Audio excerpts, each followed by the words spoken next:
Welcome to Cold Hard Trash CRT episode 67. I'm your host, Trashcan Jones. Yep. And I'm Bragg, your fellow host. Thank you. Got to keep it consistent. You were talking about funny little cars, and that just made me think of the Brave Little Toaster, because it was also made by John Lasseter, who made the actual cars, the real one made by Pixar. Before he made Pixar, it was like a decade beforehand. You know, you got to get the guy that knows about anthropomorphic, Right, everyday making things objects. come to life. But there's a whole like junkyard scene in that movie where they have the cars like that are come to life, and they just watch them like get killed basically because they're in the crusher. There's the whole song about it of I think it's called "Worthless," where all the cars are singing about how like they used to be the top of the line, they used to be like the one to take kids to school, take families. Cars 1? No, in the Brave Little Toaster. I'm sorry. Oh, Yeah, they have the whole junkyard scene where they're watching the cars get cubed, and it's pretty messed up. It's pretty like a sad, somber song.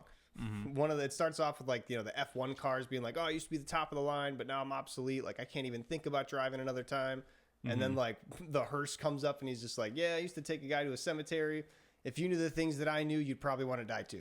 he's in like pristine condition. It's like an old hearse. So you'd think like, oh, he's also just an old jalopy. But like that's his line in the song is like, you would probably want to die too if you saw the things I saw. It's just like, oh my God, that's rough. Yeah, it's crazy how like they'd still like kill people in like kids movies. I mean, once you make it like a car or something, you kind of have like a degree of separation, and like you never show it. I mean, on screen. In Tarzan, you see like Kerchak's shadow, and he gets hung in the vines and all that. He dies. You see the shadow. Yeah, I guess you don't see him. That's true. There's got to be some layer of distance from it, but yeah. I guess. Well, what's in Bambi? Bambi's mom is dead on screen. True, but animal. Yeah, right. There's always something, a little thing. Yeah, crazy. I told you about my old mechanic, right? That had a hearse. No, I don't think so. He said he's like this guy from Minnesota. He replaced my catalytic converter. Then it came with a warranty. And he's like, "Look, I'm gonna give this to you, and like if it messes up like before I move to Minnesota, you know, I'll honor the warranty and I'll fix it. But like I'm telling you right now, I'm probably not gonna be around if this like, during the entire term of this warranty. So sorry to say."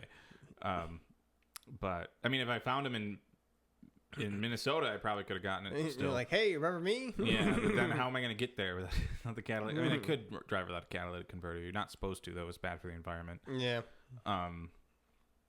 But yeah, he had a hearse because he said that his family like kind of owned almost like an entire block of businesses at one point. Yeah, and like one just of them different cousins and stuff like that, and so they would do like block parties every once in a while, and around Halloween he had a hearse, and then they'd put like vampires in it. So it was literally just for decoration. He didn't own a funeral business. That's awesome. Yeah, and he's like close to retirement, so this seemed like he had this thing for like 10 years not doing anything. Maybe they did use it for the like rent it to funeral homes and stuff like that. But, right, get a good deal on a hearse. Shit, yeah, that's pretty awesome.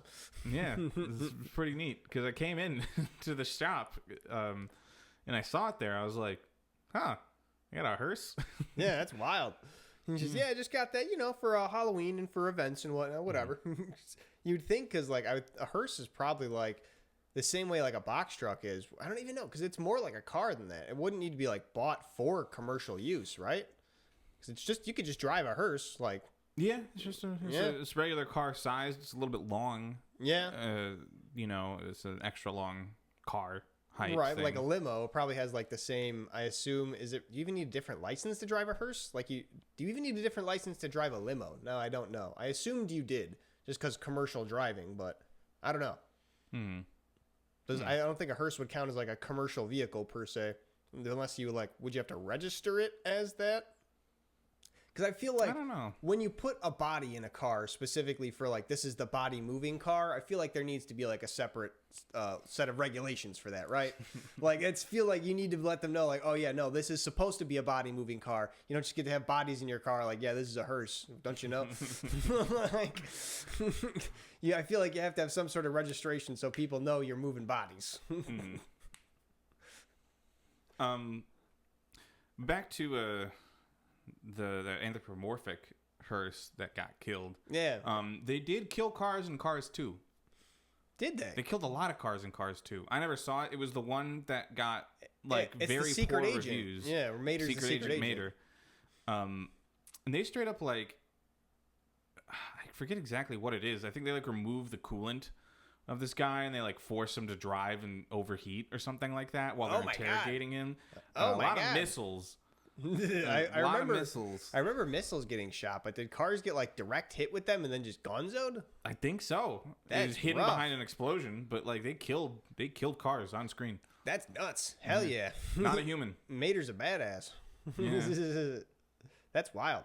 Do you know the whole Disney Pixar potential combined universe of how it's Cars potentially takes place after the apocalypse? So, yeah. What they do is that they throw in Easter eggs, right? But those Easter eggs tend to be in the form of a physical item from another show or from another movie. The Toy Story ball is a classic one. The Pizza Planet car always makes appearances. Yeah, so you could frame it as being one entire universe for Disney Pixar, but it's really just Easter eggs, and I guess you could theory craft it and have fun with that. Yeah, because they have the whole thing of in the Pixar universe, you have I guess it would be Toy Story is humans exist, whereas then you get to WALL-E where humans do exist but they're far off the planet, and then to Cars where there are no humans on this planet anymore, and it's just kind of the cars populating it, doing stuff that humans did. So do you think that Cars happened before WALL-E and they were just chilling out? No, it's trash everywhere. Yeah, but it had to have been after you WALL-E. You didn't really see trees and stuff. Yeah, you did. When they do that, the drive. Whenever him and Sally are doing the drive, they go by the waterfall and all the nature and stuff. There's a bunch of trees and slow moving stuff. Yeah, there is. So there's farmer cars that plant stuff. There's two ways that this can go. Either A, the cars existed before WALL-E and therefore went extinct by the time that the humans come back to Earth, or the humans came back to Earth, reintroduced, plants and stuff, and then still went extinct after that. Yeah. To facilitate cars. If they really do share the same universe, it has to be one of those two. Meet the Robinsons is another Disney movie that can somehow fit in there. If that comes in after WALL-E, say Meet the Robinsons is what the Meet the Robinsons Pixar? I thought so. It might have just been Disney. I thought it was Pixar though. It had that same kind of 3D maybe style. I think Chicken Little was also just Disney because Pixar was the before 3D animation company started by Steve Jobs and Steve Wozniak and John Lasseter. That was the whole thing. I watched the Pixar Story documentary on Netflix. Definitely worth it. It definitely is Disney. Is it Disney Pixar though? Because they were split for a while and then eventually they came together. Well, I didn't know that they merged. I thought they were always separate companies and they only did work for Disney. But I'm pretty sure it's what you call it. They are Disney Pixar now. It's their one whole thing, production company. Yeah, no, it was only Disney, no Pixar. But I'm pretty sure Pixar and Disney are one and the same now. Pixar, Disney. Disney's Pixar is an American computer. Yeah, it's Disney's Pixar. So Disney does own it. Oh, okay. Yeah, but still is a separate company. Yeah, they started as a separate company, which is kind of the whole big story. John Lasseter was the number one guy out of the Disney Animation School. One of the first times they ever had a graduating class. And then when he made the Brave Little Toaster with computer animation, big gasp, they fired him. And he was like, all right, well, fuck you. I'm just going to go head up to Steve's, Jobs, and Spielberg, and then we'll make Pixar. And then they made a bunch of bangers, and Disney was like, 700 billion or whatever the fuck they bought it for. Please? Take all of our billions and make us more billions. It is a cool thing with Pixar that I can always appreciate is that each movie is a specific animation challenge that they set for themselves to overcome. So the famous one is, Finding Nemo was about water, animating water. How can you get that as realistic or as, convincing as possible and make it look good? Brave, I believe, had to do with hair because she had the big hair. Yeah, I didn't realize that was a big focus for them, water and then hair. You look at Toy Story and you see how the hair is in that movie. That is a bit older. Yeah. But they really did hone in on that, and they're like, we need to make. Oh, and Tangled. Yeah, Tangled, another one. Tangled big is hair another thing. one like that. That's true. But they have completely different types of hair too. Yeah. Yeah, I didn't even think about it from that perspective. Is that like a thing that they've said? Like, this is what we tried to focus on while we were making these movies? I think the one that I know about is Finding Nemo, and I think they mentioned it there. Yeah. Huh. That's kind of cool. I never really thought about that. It's kind of this in the same vein of like when the Soviet Union made like for their frogmen like an AK that can shoot specifically underwater. Like they had to design a gun that worked with the pressures of water always pressing down on it. Like it was a whole different environment. You have to look at the whole different like combustion system to be able to make that combustion completely enclosed and not have like, you know, water enter the system as the shell expands and all that. It's a super like neat like design thing to read about that they never really used. They were like, cool, we got an AK that shoots underwater, but it's crazy impractical and it costs a lot of money. So that's kind of funny because that's like the inverse of that old, I don't know, like story joke thing of like how NASA spent like $2 billion developing a pen that could write in space and the Soviets just use a pencil. Right. Because, I mean, in that case, the pen was the right move. Yeah, because then like graphite getting into potential vents and whatnot could you cause didn't fires. want graphite free floating after you wrote with a pencil because it would brush off. Eraser shavings and stuff. Yeah, you don't want that. Mm-hmm. There's a lot of birds on the line behind you. Look at them. They're like jumping down and jumping up. They're all gone now, but they're gonna all come back. It's really intriguing and a little distracting. Oh, they're back. Oh, that is a lot of birds. Yeah, there were even more before, and they all hop on there and they all hop off. You're missing it. It's so good. That's right behind me. You keep on looking away at the exact moment. The way they fall off of the. I mean, I've seen birds fall off a wire before. But they keep on coming back up and doing it. It's really, nice. Have you seen the Pixar bird short where all the little birds on the wire and then there's just the big fat one that they try to mess with? Mm-hmm. And then he like steps off and then they all go boom, and he's just sitting there laughing at them all. Mm-hmm. Pretty good. I like the Pixar shorts they do before movies. Yeah, there's that like chess one that they did. Yeah, Piper's my favorite. The little seagull that learns how to like dig in and look at the tides. Mm-hmm. He learns from his little crab friend. I love it. Yeah, cool animation stuff. Yeah, really cool. Pixar's never... I don't think they've ever missed. Has Pixar ever missed? Cars 2. Yeah, I guess. But that's like sequelitis type thing. That's like still... The Cars IP is still bombing. They brought it back with Cars 3. I think there's like The Good Dinosaur or some shit. This is one that like no one really paid attention to. I was going to say, would we even know the Pixar failures then if they were that bad? Then people like they're the ones people don't talk about, you know? I was seeing trailers for it at some point, and I was just really uninterested. It's like a young girl and her dinosaur. I don't know what they do. Yeah, I'm sure someone saw it and liked it, but I don't know. We're also aged out of it. True, yeah. Like we aren't like actively seeking Pixar films, but you can appreciate Pixar. You can appreciate the animation and stuff. Yeah, I suppose it's not like a box office smash like the next Toy Story, but on a budget of potentially $200 million, it made $332. So profit. Yeah, it made some profit. People got paid. Yeah, like to see it. Never heard of The Good Dinosaur. McDonald's Play Place in real life recently too. That's another thing that we've aged out of and basically never see, but it is there. You just don't look for it. Right. I was gonna say it's in the McDonald's, and when we went in there, I was like, I didn't even realize that it was there because I literally wasn't looking for it. I was like, oh sweet, there is one. Yeah. Oh, speaking of things we need to bring up from past episodes, I started watching Breaking Bad. Yes. We were on 65 and 66. We were talking about it. Or 64 and 65. I don't know. The last time we met, we were talking about me starting to watch it. I am now on season 3. I'm halfway through the first episode of season 3. Nice. Great show. Absolutely fantastic. I was telling you, I guess Breaking Bad spoilers ahead. I was telling you about how the end of season 2 is where they really like do some crazy shit, and you were just totally unfazed by it. Yeah. But like, it's what kicks it off. Like season 3 is like pretty intense. There's like a lot of shit that goes on. Like, what did you even see so far from season 3 in the first half of the first episode? I was gonna say Walt's wife trying to get the divorce going through. That's pretty much the only thing so far. And like her son not being super on board with it, still wanting to be with his dad rather. So besides that, it's just been Walt's family stuff, which they really are trying to write. I don't know if they're trying to write Walt's wife into being unlikable, but still keeping it up. She's right.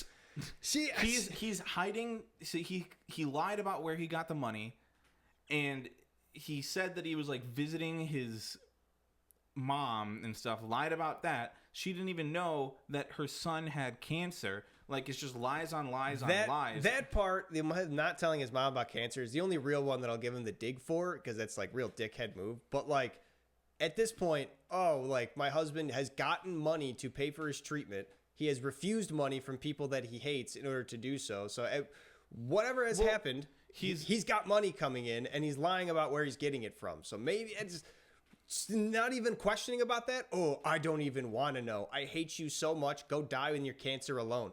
What the fuck? You're a kid. You just had a kid with this guy. You're not even going to try to work it out. You're not even going to ask. You're just going to be like, he's been lying the entire time. But he's been like caught in lies multiple times, and he doesn't stop. But she still doesn't even want to actually know, doesn't even give him the chance to actually tell him when he's like... She's been giving chances.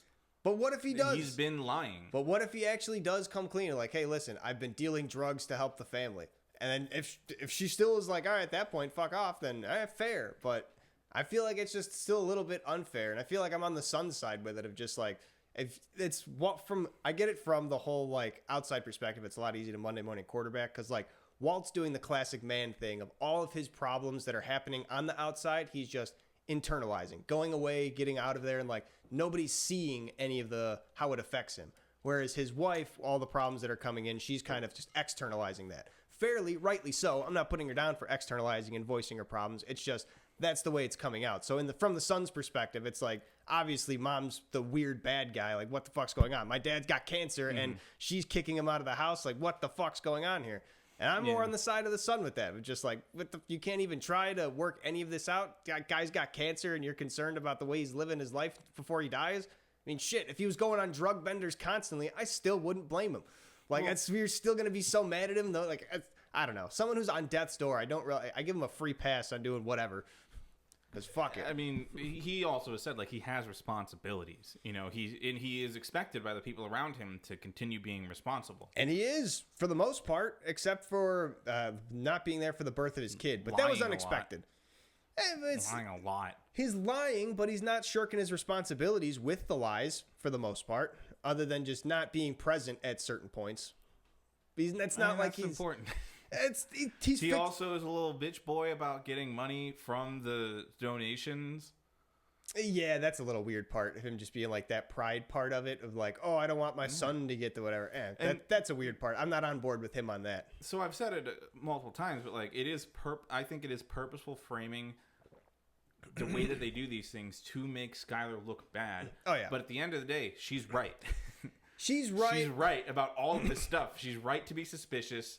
She's right to try and distance herself from Walt, especially if she knew what was going on. I was going to say, she's written as almost like she has this hankering of she knows exactly what's going on, and she's acting as such. When all of the thing that she's doing and saying are just like, I have no idea what's going on, but I'm just going to do what's best for me. It's like, how is it any point what's best for you? You just had a kid. Like, you're not really going to be maybe not able to survive on single income. Like, she needs him to come clean. Like, she can't have her husband, like, with all these secrets and stuff like that. But like, she won't let him.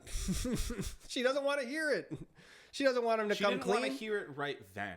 I don't think she'll ever want to hear it. She was like, you know, like, she presented the thing, and she's like, you know, if it truly is, you know, you've really got to hide this stuff from me, it's probably that bad. And I don't know if I can deal with it right now. So. Who the hell knows if it's that bad? It could just be that embarrassing. I think the biggest thing that still rings in my mind was like the first intervention that they did when Walt said he was refusing his treatment. And the whole thing of like Walt finally being like, oh yeah, I really don't know if I want to go through with this because the end of my life is just going to be terrible. And then her sister being like, basically, or I think he says that after her sister says like, yeah, I've seen so many end of life patients and their life is terrible. I understand why his decision, like this makes sense to me. And Skyler's whole thing is like, well, you didn't think about everybody else. You didn't think about me, but you didn't think about how it affects me. Only me. I don't care about your cancer. I see it as greedy. I see it as greedy. With this person, you're married, you have a kid, you have all of this like set up. It's important to you that the people that you love stay alive, right? If you want them to take the chance, you're married to them. So, like... But at the same time, you're not them. You don't have complete control over them. You share part of your life with them. You don't have control over their life. And she doesn't. But she's still going to But she can also make her own decisions. And her decisions to be shitty about things, of just being like, well, you're not making sense about this. Well, don't you understand that you could just suffer entirely with me? Don't you understand that you could live a terrible life with me? Wouldn't that be better for you? Or survive. Potentially, maybe. It's a very low chance at that point. It looks a little bit better in later seasons, but he literally gets like hit with stage 4 lung cancer. Like at that point, the doctor's literally telling him, probably not, bud. But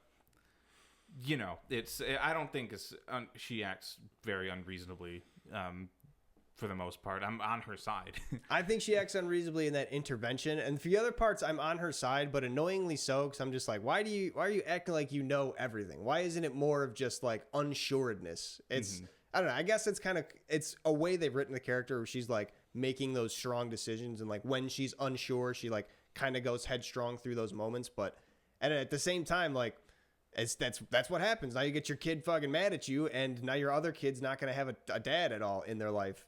And I don't know. It's not like anything that he's done was not for the good of the family. It's not like he did it because he hated her, whereas all of her actions towards him are because she hates him. So that's kind of, and that's, you feel that, and it's weird.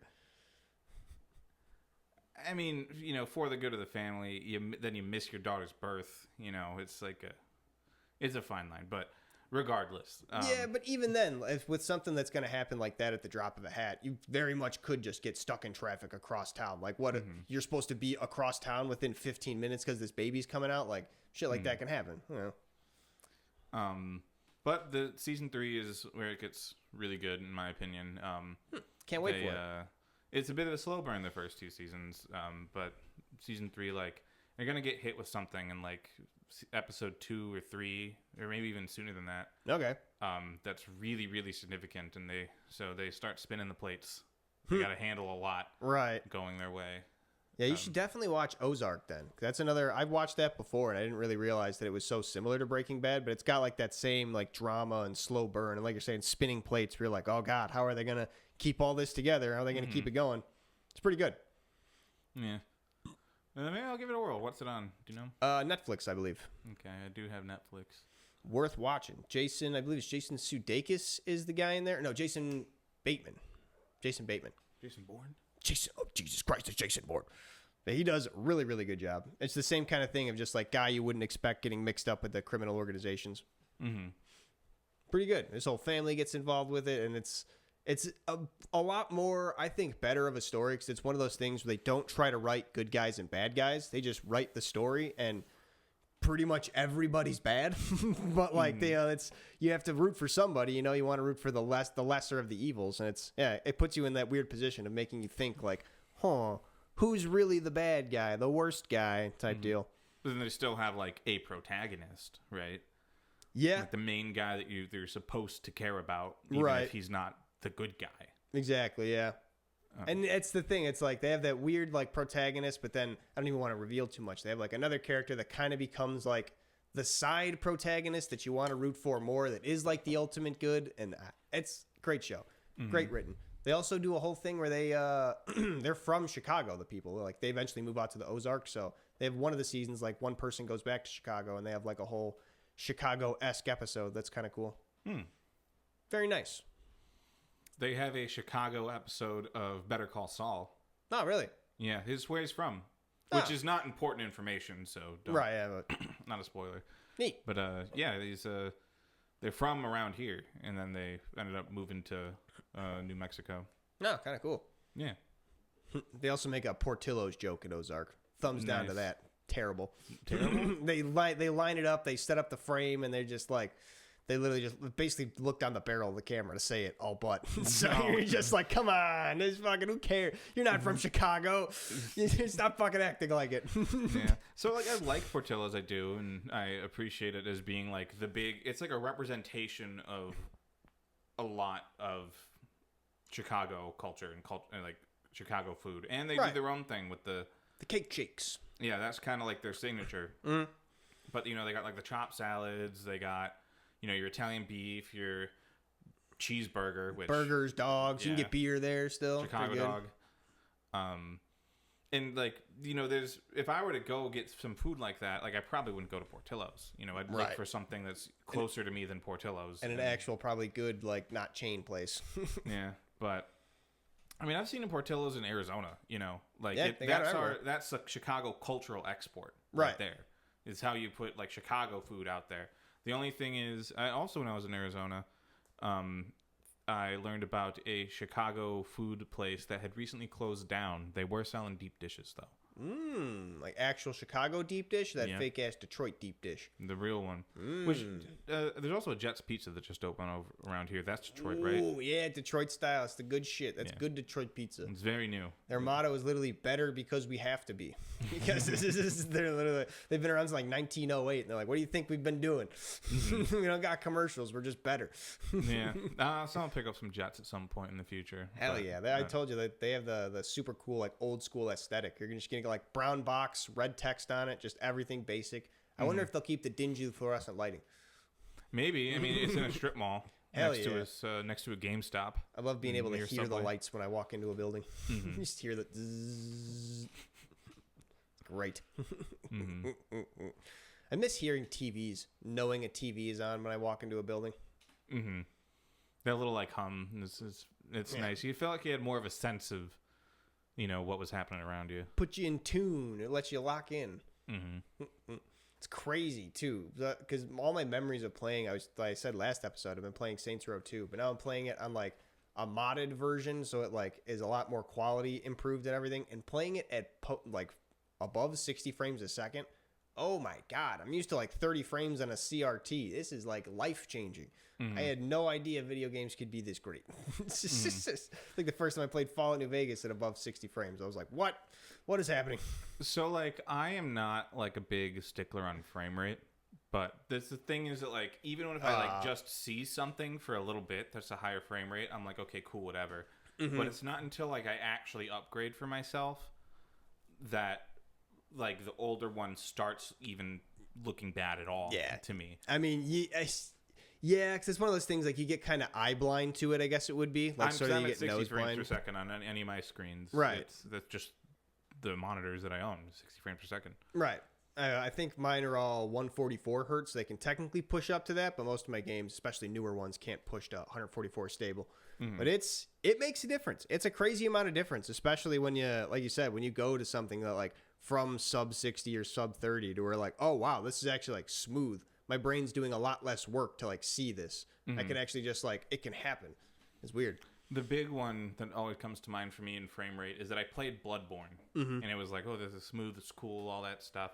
But Bloodborne is actually locked to 30 frames per second. Really? Yes. And I see people complaining about it. I'm like, I don't get it at all. And then I finally got like my own, like I finally got used to 60 frames per second. And then I played Bloodborne again. I'm like, whoa, that is choppy. Yeah. That is really choppy. You got to have those inputs at the exact moment, and you can see exactly where the moments are. Get real precise with it. It's like having low DPI. But it's also it's the fastest From Software game to date when it came out. So like, damn. I mean, yeah, all console games were locked at 30 frames a second. Everything on the Xbox 360, PS3. This is a PS4 game. Was it PS4? I was saying, damn. Yeah. They started From Software started with this like era of their gaming on the PS3 with Demon's Souls. Right. And I'm pretty sure Dark Souls also came out for PS3 and PS4, and then I think Bloodborne came out before Dark Souls 2, and that was a PS4 exclusive. That makes sense. Yeah, I remember Bloodborne being a PlayStation exclusive. My brother picked it up and was like, "Oh, you got to try this." He told me it wasn't like the other Dark Souls games, and I played it for a while, and it was exactly like the other Dark Souls games. It's actually really different. If you played Dark Souls 1, like Dark Souls 1 is very like weighty. It's you aren't like a fast moving guy. Like, yeah, there's a whole like punishment and stuff like that, and how like animations work, but like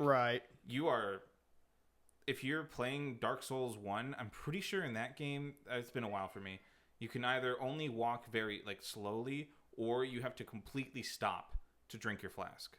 Oh damn. Like, that's a big deal. Yeah, and that does suck. You only have I think 4 or 8 directional rolls instead of having like the whole radial. Yeah It might have been only 4, but I'm not too sure. Damn. Like I said, it's just been a while for me. I did beat Dark Souls 1. Which Dark Souls 1, if you ever do want to play it, it's actually really easy if you do a high defense build. So if you just get the chunkiest, most protective armor possible, and you use your shield, right, it's actually the meta build for Dark Souls 1. It's really hard for them to break through, like, if you have maxed out defenses and everything.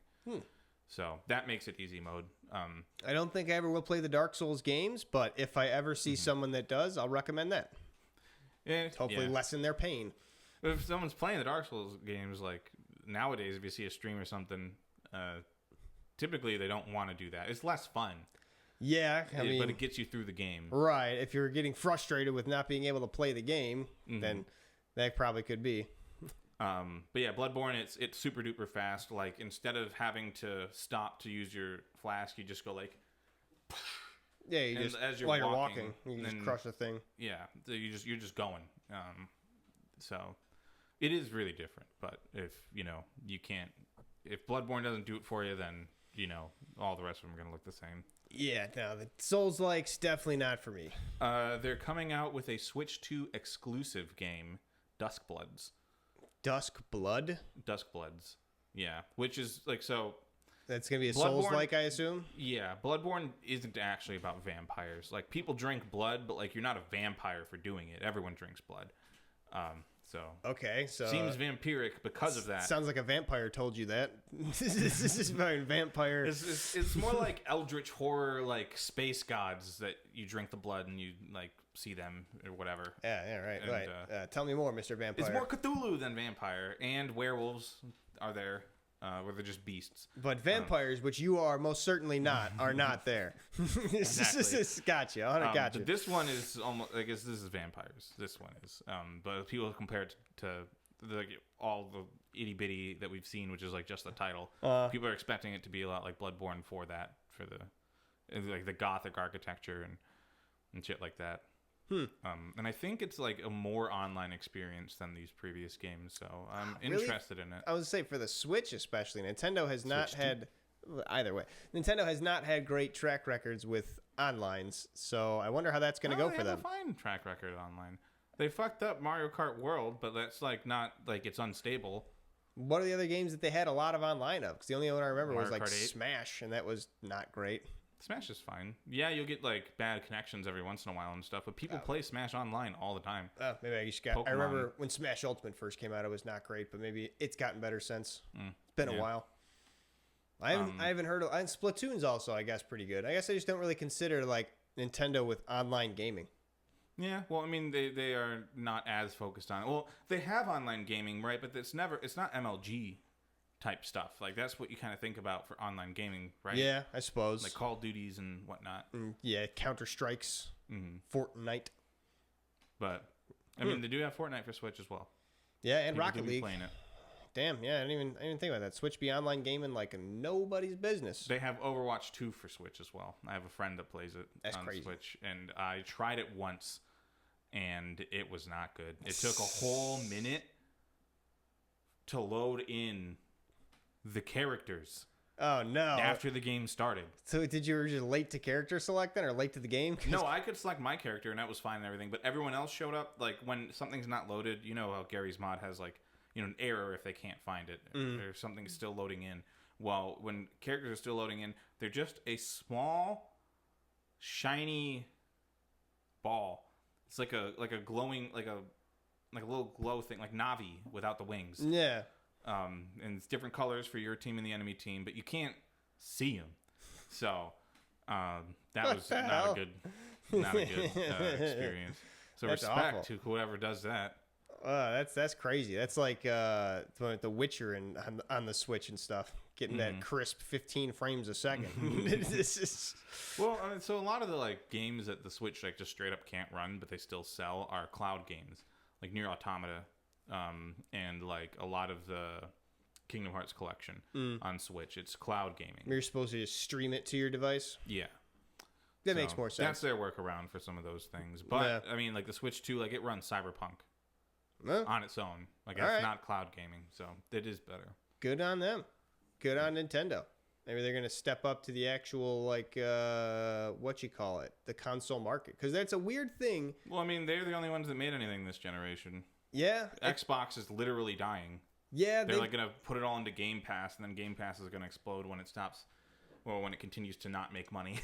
I was going to say, they've been trying to go like the route of the PC for a long time. I've had a theory that Xbox is just going to eventually start making PCs and then just be like, yeah, here's Windows 12, and it's just going to be the same as it is on an Xbox as it is on a computer. So they actually are doing something that's supposed to be like an Xbox version of a Steam Deck. Huh. That makes sense. Like that. I mean, they are doing that, which... It's like I was just about to say, mobile gaming has had a weird place in video gaming for such a long time because it's had like a niche where people who especially don't have access to consoles or like that whole home experience. Hello, little cat. Like the mobile gaming is a perfect thing for them. They have a low barrier of entry and it's able to do so much for them because how powerful phones are these days. And the portability of it is just insane, being able to play it wherever. Mm-hmm. And that's they were coming out with like gaming phones. Exactly. And it's kind of like the weird sort of side niche that the Switch also taps into. You can game anywhere, that portability, but it doesn't have those phone features and whatnot. If you're going to talk about it like this, you got to start with mobile mobile game consoles. Sure, like the PSP, Nintendo DS, and stuff like that. Yeah. I was just saying that like mobile gaming has kind of had this weird like sub niche where it's not really been the type of thing, but then you have someone like, Microsoft would be in the perfect position. Like, all right, we're going to make this Xbox Steam Deck, but then, also you could just take the screen out and it's your phone. And it's like, that'd be sweet if that's the whole thing. Like Nintendo did that same thing. Like, you could have your smartphone, but then you can just pop it in and whenever you want to play video games. I can see a little bit of an overlap of having your actual phone, maybe make it like an iPad type thing that can also browse the internet because overlapping, you want to have your phone and game at the same time. Yeah. I mean, I could see you getting a cellular plan for this, right? Or like a data plan specifically for it. But got Game Pass. I'm not a big person on like big screens. Like I like my normal size phone, and even this is bigger than an old. Like I like this size. Sure. I don't like the XLs. Sure, but you get this size, then you get the dock like the Switch has. You plug it into the TV. Well, this is too small of a screen to play a game on, in my opinion. Like, yeah, I played my like shitty mobile games, right? But that's just like you play Egg Inc. or whatever, which is probably one of the better idle games. Potential solution. You seen those the flip phones that have come out now? Bing, bang, boom. You just flip out sideways. Bing, shoot. Now you got the double size. Play it like that. Mm-hmm. I don't know how well those are going to work. The screen technology seems like it's bang up. My partner has one. Oh, really? Does it actually like work well? Can they flip-flop it and not have to worry about the screen breaking? I mean, they don't do that. They probably shouldn't, but yeah. Yeah. You open it up and then you play like Pokemon TCG Live on it and you got like a bigger board space. Oh. I think it is definitely like for the modern market, I think it makes a lot more sense to have like a full-size phone that's a little extra thick and you can flip it open like a book to get the biggest possible screen. Yeah. I get it. I respect it. I think I would like a hamburger flipping phone. Like hamburger style fold. Clamshell. Yeah. Yeah, they made that. The new Razr. They do have them, and I think I would prefer that. Yeah, not a hamburger flipping phone. The new Motorola Razr. They're like perfect. I think it's neat. That's the preferred type of flip phone. Or folding touchscreen phone that I would be interested in. The only thing, it's cool. It's cool. The only thing is, the screen real estate kind of gets weird with that, right? Because if you double it this way, that makes sense. You have it sideways; it's a pretty decent screen. Whereas if like you're cutting this in half or just have like that portrait getting longer, that kind of doesn't work as like a better viewing or using space. Even it'd have to be kind of niche. Like you can maybe have you could fit it into a shorter pocket, I guess. You could keep the screen safe from things, but at least with the first edition of that Razr, I watched a review for it, and like I'm looking at images. They have a lot of worries about sand getting into the hinge. That could be a big thing. And so it was like full of brushes and stuff. Yeah, because I'm just trying to think, like, especially I'm looking at the picture of it. It seems like it'll be a bit longer than our phones, and I honestly feel like that might be just a little more cumbersome. Because if it's like, it's got that weird, if it doesn't have the right ratio, sorry to cut you off, I feel like that'd just be like, you'd feel like that, always kind of tipping. Well, I was thinking would be really funny is if you take a full-size phone like this, and then the entire thing flips up like this. Like your 5-foot phone. Yeah. I mean, even just like a foot or like 10 inches is like a ginormously long phone. Yeah, I was gonna say. I think this is about like what 8 inches. So having a full like foot long phone, that would be not crazy. 8 inches. What is Like this? 7. You acted like that was the most bullshit call. Like that's not 8 inches. 7 at most. Give me a Get the second. fuck out of here. Yeah, right. Try like 7. This fucking guy. Can you believe him? Fucking 7 inches. It's a big difference. What? Okay, 6 and 8 inches. I feel like is not even that big of a difference. 5.5. All right, so Get over here. it's probably a little bit shorter than mine's. Probably like 5 flat. 6 flat. Yours is 6 flat. taller than mine. Bing bang. It's 8 inches. That's 3 extra inches. That's the comically hot. That's It's a 2 comically extra inches. 6 plus 2. 2.5 more than mine. Whatever. Yeah, that's the comically large phone I'm making a joke about already. I don't know. I feel like 8 inches isn't like that large. I feel like what's an iPhone Pro like 16 Max or whatever the fuck size. if you got it like more wide as well, that's a bit of a different story. Right, at the dimensions, the ratio, yeah.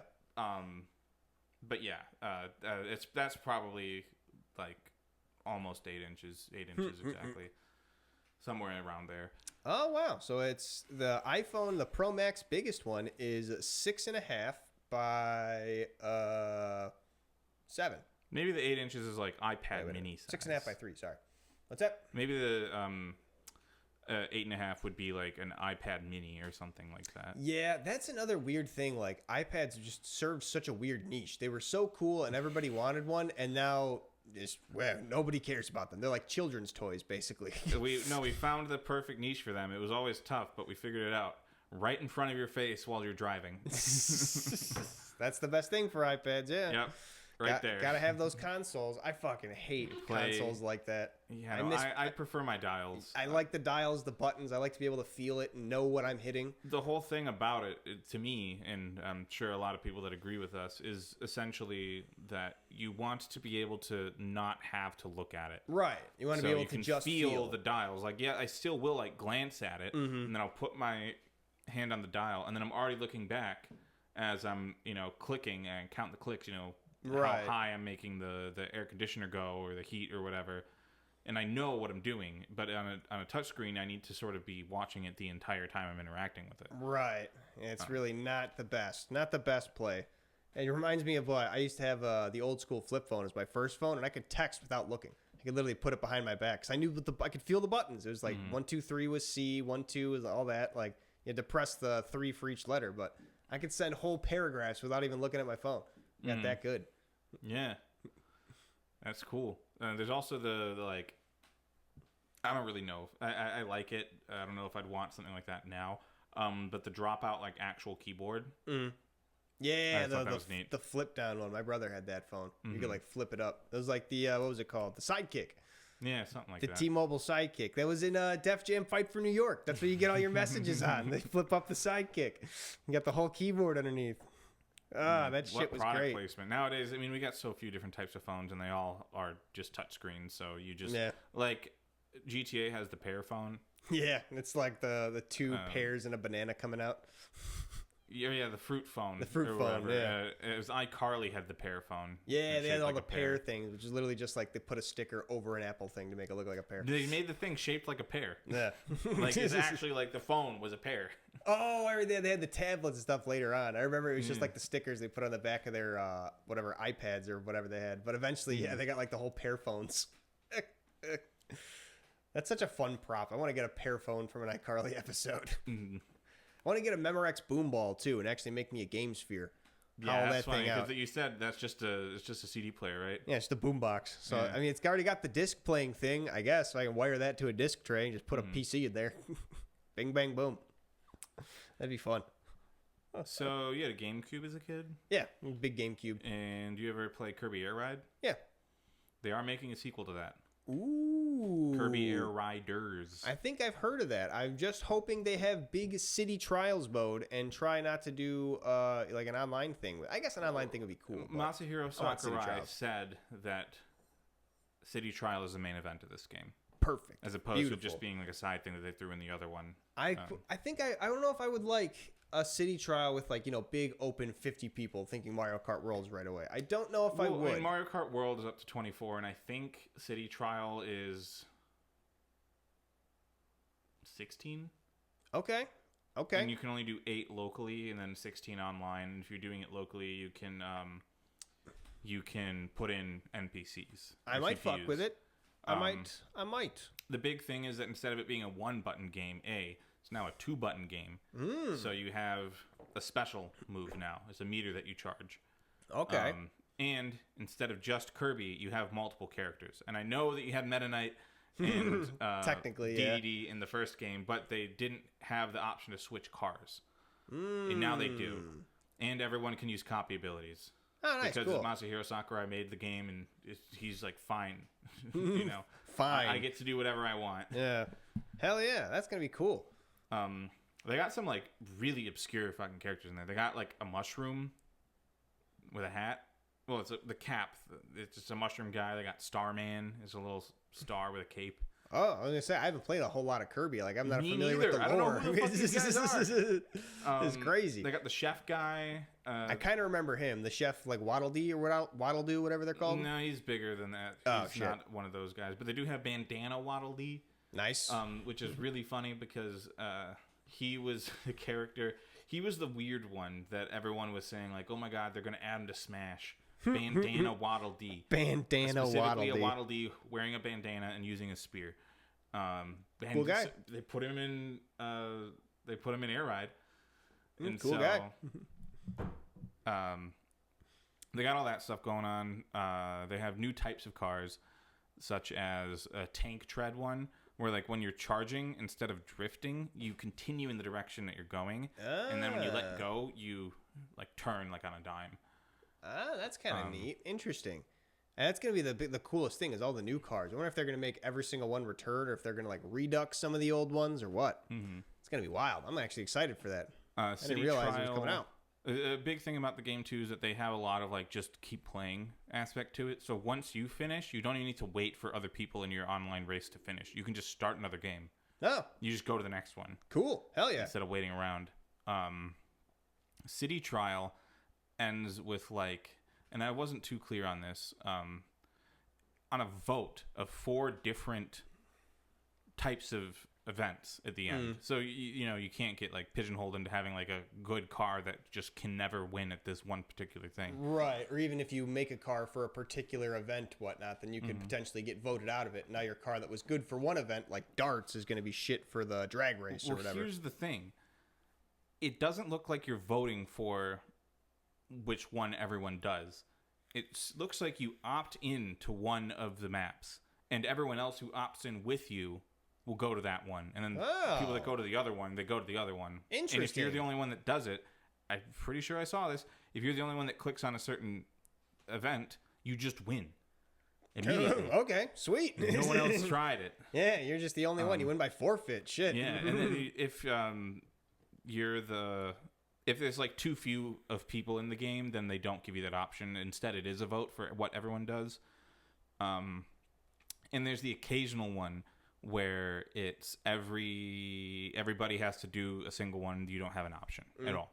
You'll get like a note at the bottom, the hint, and it'll be like, hey, you don't got a choice this time. You're gonna do this. They can have the live events too, like when the bird comes and attacks the city. They got Dynablade coming back. Yeah. They added new bosses. Ooh. They added that cloud with a single eyeball and spikes coming out of him. I think his name is like Starro or some shit. Yeah.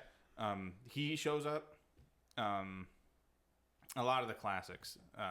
They have things where there's events where you need to meet at a certain place. So like there's like a stadium or like a coliseum that you can go to, and there's like different races you can do. And so it'll be like, hey, we're announcing in 30 seconds of the 7 minutes, like, there's going to be a race. And so you go to the starting spot, and if you're in the starting spot, you just start gaining stats for being there early. And then everybody gets in there, and then they line up, and then they start a race. Oh, that's kind of cool. You just have like mini races within that? Yes, and you're completely like you and the people that aren't participating in the race are completely separate. So, like, you could drive through, like, where they're racing, and you just see them as ghosts.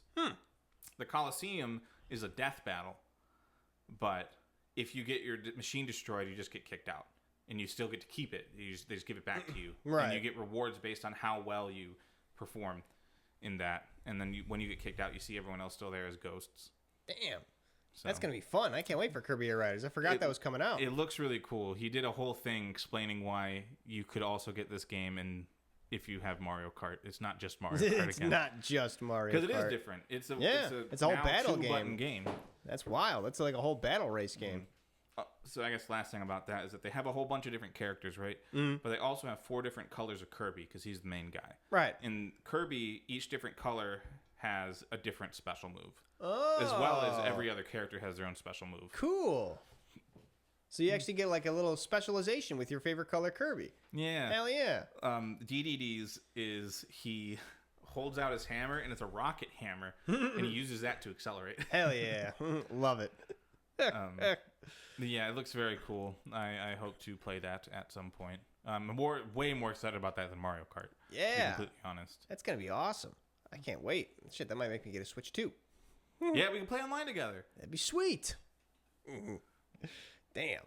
I can't wait for Kirby Air Riders. That's going to be a super fun game. I had so much fun time playing Kirby Air Ride 1 and Sonic Riders too. You ever play that one on the GameCube? Sonic Riders are coming out with a new one. Oh, I think they just did like the other week. Oh shit. I got to look into that. Sonic Riders are sweet too. It's like Mario Kart mixed with Tony Hawk. That was some cool shit. You got your score lines every time you were going off ramps. You had to catch grinds, and like you could find secret paths in races that were like circuit grindings you could only get if you were going so fast. So good. Yeah, well, that's it is another Sonic racing game when you get like vehicles or whatever. Hell yeah. So yeah, look into it because it's new. It's I real. will. Fucking A. And it's probably for PC. Yeah, I was gonna wait. Really? Does Sega do that, or are they like just like Nintendo, where they're Sega released all their stuff on PC now. Huh? Like you can. Okay, so like Sonic Unleashed, that's a fan hack of it to get it to work. But like Sonic Generations, I'm pretty sure. Like Sonic Shadow Generations, the updated version, the Unity engine ass Sonic Frontiers. Huh? I didn't know those were all on PC. Pretty sure. You could get Sonic Adventure on Steam. You could get Sonic Adventure 1 and 2 on Steam for a long time. Damn. And it's different. There's a lot of differences in between. There's like Sonic Adventure and DX, and there's Sonic Adventure 2 and Adventure 2 Battle. So each one of them have their Dreamcast and GameCube versions. And like I think some like the initial Dreamcast one got ported to PC sometimes. Like you have your options, but you can only buy like certain ones now. So they get different points in time. You can get different ones on PC. Huh? That's wild. I had no idea. Yeah. Shout out to Sega. I knew they were doing like the whole Yakuza series on PC, but I didn't know they were releasing the Sonics too. They don't have a console that they're selling anymore. They haven't been hucking a console for 20 years. Yeah, and that's true. Like PC gaming's growing. They were never sold. Like they were never like hard Nintendo, hard PlayStation, whoever. Right. Yeah. They were cross-platform always, and I don't see a reason for them to not go on PC, and I don't think they see it either. Yeah. Fair enough. Well, that is a good time to call it for this episode of Cold Hard Trash, CRT episode 67. I'm pretty sure. I think so. I think that's right. Probably got it right. If you enjoyed this episode, drop a comment, a 5-star rating, anyone that you could engage with us. We'd appreciate it. If you didn't like this episode, tell us why you didn't like this episode so we could potentially improve. And then the next episode, you'll like it. We'll do it just for you. All right? Just let us know. We'll fix it. Yeah, taking recommendations. Yeah. Backseating encouraged. Text me directly, and I'll get back to you. 708-555.